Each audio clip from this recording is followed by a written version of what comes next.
Hello viewers, welcome to technical Ben. আশা করি সবাই ভালো আছেন। সো আজকের যে ভিডিওটি নিয়ে হাজির হলাম সেটি হচ্ছে মুজা অ্যাপস। এখানে মুজা অ্যাপের মাধ্যমে আপনার যে এরিয়া রয়েছে সেই এরিয়ার দাগ নম্বর আপনি খুব সহজেই দেখতে পারবেন। সো এই সিস্টেমটি আপনার নতুন আপডেট হয়েছে। সব এলাকায় এখনও আপনার এই মুজা অ্যাপসে অ্যাড হয় নাই, যেগুলো অ্যাড হয়েছে সেগুলো আপনি দেখতে পারবেন। সো আমি এই ভিডিওটি তৈরি করার কারণ হচ্ছে আপনাদের দেখাবো যে এই ওয়েতে আপনি দেখতে পারবেন, এখন হোক আর ইন ফিউচার হোক, আপনি এই ওয়েতে আপনি আপনার এরিয়ার মুজা অ্যাপ দেখতে পারবেন, অর্থাৎ দাগ নম্বর দিয়ে আপনি দলিল দেখতে পারবেন এই দাগে কোন দলিল রয়েছে। সো আশা করি বুঝতে পেরেছেন। তো চলুন শুরু করা যাক। প্রথমে আপনি eforsa.gov.pd তে এন্টার করবেন। এন্টার করার পর এখানে মুজা অ্যাপসে আপনি সিলেক্ট করবেন। তারপরে আপনার বিভাগ সিলেক্ট করবেন। এক্সাম্পল সিলেট আমার বিভাগ, সো সিলেক্ট করলাম। তারপর আপনার জেলা সিলেক্ট করলেন, আপনার কোন জেলা সিলেক্ট করলেন।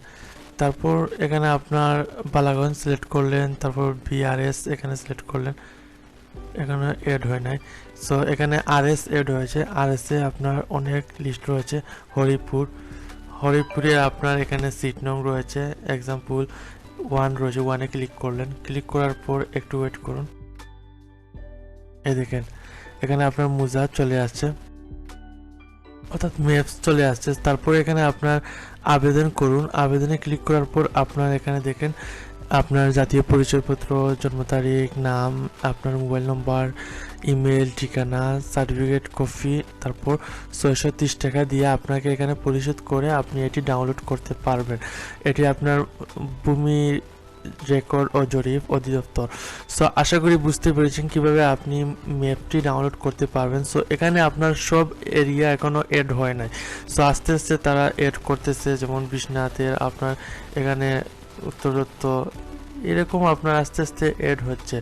সো আশা করি বুঝতে পেরেছেন। বুঝে থাকলে অবশ্যই কমেন্ট করে আপনার মতামতটি জানাবেন কীভাবে আপনি অনলাইনে আপনার মুজা অ্যাপ ডাউনলোড করতে পারবেন আপনার এরিয়ার।